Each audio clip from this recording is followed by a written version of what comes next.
पंछी ले जा रे संदेश मेरे श्याम पिया के देश। पंछी दोनों हाथ ऊपर ढके तालियों का साथ देते हुए हरि बोल।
लिख करके ब्राह्मण देवता को दिया।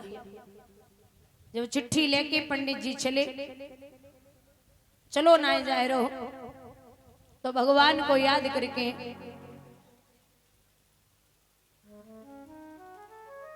कह रहे नाथ आपके भक्त की चिट्ठी है, आप खुद तक पहुंचा लो।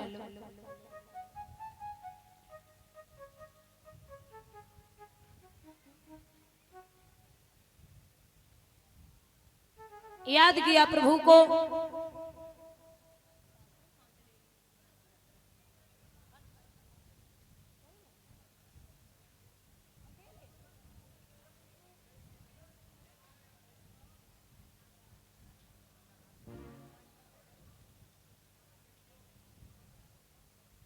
बंधुओं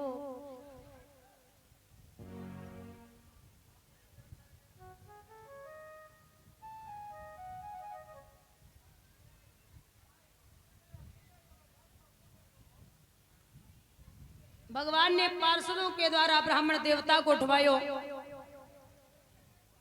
पंडित जी जब द्वारिका में पहुंचे तो सबसे पूछत डोल रहे, भैया ये कौन सा नगर है? बोले द्वारिका 6। हमें एक में जानो है। जाओ, जो सबसे ऊंचे महल बने हैं वो कृष्ण के हैं, जाए के पत्र चरण पे डालो, ये आपके भक्त का पत्र है, आप जल्दी से जल्दी पहुंचो। जब पत्र देखा तो पंडित जी से बोले हैं, भगवान ए ब्राह्मण देव, तुम जे ना सोचो कि हमारे ऊपर कोई ना, बड़े बड़े जज बैठे, बलिदाऊ भैया है, नाना गुरसेन है और वसुदेव देव की है, सबसे परमिशन लेनी पड़े तब निकलने पड़े। बोले ठीक है। अब भगवान एक अकल बताई, बोले काम करो, 2-4 कदम चलो, खांसो बैठो उठो, फिर चलो, फिर खांसो, फिर बैठो उठो, तो सोचेंगे ब्राह्मण बूढ़े हैं, इतने से हम तुम्हें लेके चले, उतने से रुक्मिणी को ले आए। अब ब्राह्मण उनते बड़े ढोंगी, उठे चले बैठे, फिर उठे, फिर चले, फिर खांसे। तो बलदाऊ भैया बोले जाओ कन्हैया छोड़ के आप ब्राह्मण बूढ़े हैं। अब उतने से तो समय लगो जाते टाइम, लेकिन इतने जैसे ही रथ में बिठायो, बिठाए के रथ जब द्वारिका में चले तब तक तो धीरे धीरे, और जैसे ही द्वारिका से बाहर रथ निकलो तो आकाश में उड़ने लगा। अब पंडित जी ऊपर से नीचे देख रहे और विचार कर रहे कि हीरा के फंदा से निकल गए तो जिंदगी में परिवे वाले नहीं। रुक्मिणी सोच रहे जन पहुंचे हो हैं जन नाय, जन पहुंचे हो हैं जन नाय, तब तक तो पहुंच गए। बोले आएगे? बोले हम आए हो बेहू आए, रथ खड़ो है मंदिर के पीछे, जाओ। अब सज धज के रुक्मिणी तैयार भई, 16 श्रृंगार किए। तो जैसे 16 श्रृंगार मैया ने देखे, बोले बिटिया क्या बात है, कौन जाए वे प्लाने का, कहाँ जा रही हो? बोले मैया हम गौरी पूजन करने के लिए जा रहे। सो मैया के गले में मैया डाल के रुक्मिणी रोई। मैया बोली जब गौरी माँ को पूजन करवे को जा रही तो रोए काय को रही है, अब कल विदा होवे की बारात तो अबे आई है। बोले मैया तू जे ही समझ ले, तेरी बिटिया आज ही जाए। बोले ऐसे कैसे समझ ले? सो सहेलियन को साथ में दियो और दार में को झुकारो है। सहेलियन को साथ में लेके रुक्मिणी जब गौरी माँ के पूजन करवे के लिए पहुंची, गौरी माँ को पूजन करो, रथ मंदिर के पीछे खड़ो, जिस हाथ में कंकन बंधा था उस हाथ को रुक्मिणी ने ऊपर उठा दिया। भगवान ने इशारा दे के बुलायो, सहेलियां साथ में थी, जाए के रुक्मिणी रथ के पास खड़ी भई और भगवान से बोली कान्हा तनिक अपनी बंसी दिखा। भगवान बोले अरे वो पगली मुरली नहीं दिखाऊंगा, क्यों? कुबेर के गढ़ा में को पेड़ जमो, मैंने मुरली के नाम कटाए धरोए, शेषन काटी महेशन पेड़ी, ब्रह्मा ने सनकादि करी है, विष्णु जी ने छेद करे और नारद जी ने देख धरिए, सो मांग रही हमसे मेरे अरवन खरवन की बसरी, बंसी नहीं दिखाऊंगा। बोले हम लेके थोड़ी जा रहे, आप तनिक सी दिखाई दो फिर वापस दे देंगे। सो जैसे ही भगवान ने हाथ बढ़ायो, तुरंत रुक्मिणी ने कलाई पकड़ी और रथ पे चढ़ी। और जो रथ पे चढ़ी सो सहेलियां भाग के, एक तरफ रुकुम की फौजें, एक तरफ शिशुपाल की, जाकर के कहा भैया पहन तो गई, कृष्ण आया था वो लेके चला गया।